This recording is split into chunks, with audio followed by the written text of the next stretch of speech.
آپ نے آج کا ٹاپک دیا ہے اسلام بھارت کے لیے بڑی چنوتی اور سناتن کی بھومکا۔ دیکھیے، چنوتیوں پہ تو بات کرنا بہت آسان ہے، اور کیونکہ آپ سب جانتے ہیں کہ جو وشے آپ نے چنا وہ وشے میرا بڑا پریہ وشے ہے، اس لیے ہم پہلے یہ طے کریں کہ ہماری بھومکا کیا ہے۔ چاہے اسلام ہو، چاہے عیسائیت ہو، چاہے آتنک ہو، چاہے جہاد ہو، ان سب کے سامنے ایک سناتنی کو کیسے کھڑا ہونا ہے، سناتنی کو کیسے تیار ہونا ہے۔ اور یہ ایک ایسا یدھ ہے جو پچھلے کئی سو سالوں سے چل رہا ہے، اور میں یہ مانتا ہوں کہ اس یدھ کو جو لوگ چلا رہے ہیں، جو 1400 سال پہلے ٹینٹ میں پیدا ہوئے تھے، جن کے یہاں کارواں لوٹنے کی سنسکرتی ہے، جس مذہب کے پیغمبر کارواں لوٹتے ہوں، جس مذہب کی کتاب کے اندر لوٹنے والوں میں سامان دھن دولت کا بٹوارے کے ساتھ ساتھ عورتوں کا بھی بٹوارا ہوتا ہو، جس مذہب میں غلام بنانے کی پرتھا ہو، آپ اس مذہب سے کئی سو سال سے لڑ رہے ہیں، جو آپ کی سنسکرتی کے وشو میں مانوتا کے خلاف ہیں،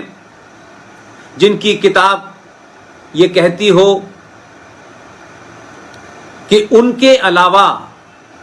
جن کا اللہ پہ یقین نہیں ہے، جو یہ نہیں مانتے کہ پروفٹ محمد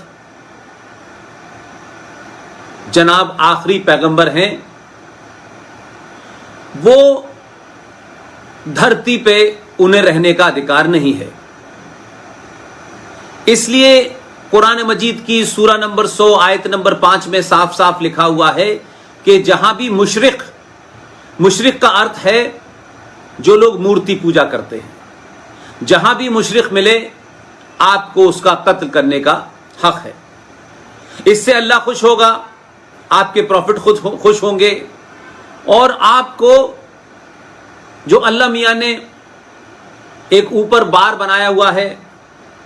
اور حوروں کی شکل میں وہاں بار ڈانسر موجود ہیں، یہ جو جھوٹا ایک فراڈ کریٹ کرا گیا ہے، یہ صرف اس لیے کرا گیا ہے کہ جب مسلمان سے یہ آہوان کیا جاتا ہے کہ دین کو بچانا ہے، اسلام کو بچانا ہے، کس سے بچانا ہے؟ جو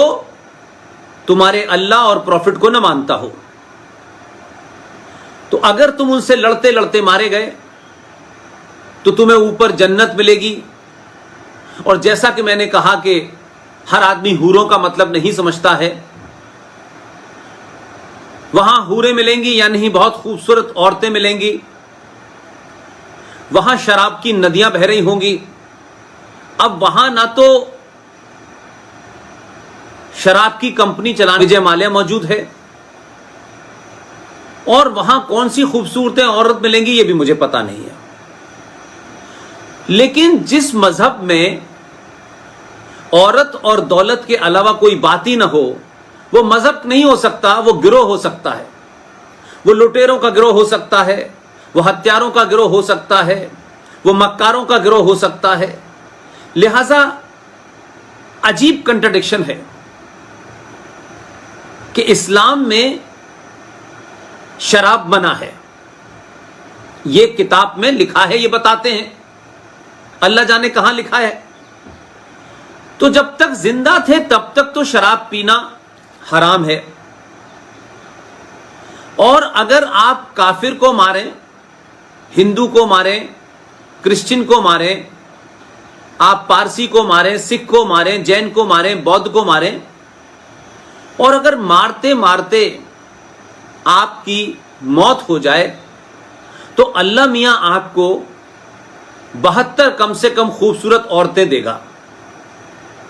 اور وہاں شراب کی ندیاں بہہ رہی ہوں گی۔ تو وہ کیسا اللہ میاں ہے جس نے زمین پہ زندہ انسان کو شراب پینا حرام بتایا ہے، اور جب وہ اپنے گھر بلاتا ہے تو وہاں شراب بٹ رہی ہوتی ہے، اور اس کا اس طریقے سے ورنن اور درش پرستت کیا جاتا ہے جیسے وہ جنت نہ ہو، کوئی حرم ہو، عیاشی کا اڈا ہو. اور اگر آپ زمین پہ رہتے رہتے کافروں کو ماریں، مشرکوں کو ماریں اور آپ زندہ بچ گئے تو یہاں زمین پہ کافروں کی عورتیں، ان کی لڑکیاں، ان کی دولت، وہ سب آپ کی، ان کے مکان آپ کے، ان کے محل آپ کے، ان کا راشٹرپتی بھون آپ کا، ان کا اپ راشٹرپتی بھون آپ کا ہو جائے گا. تو دونوں طرف کھاتوں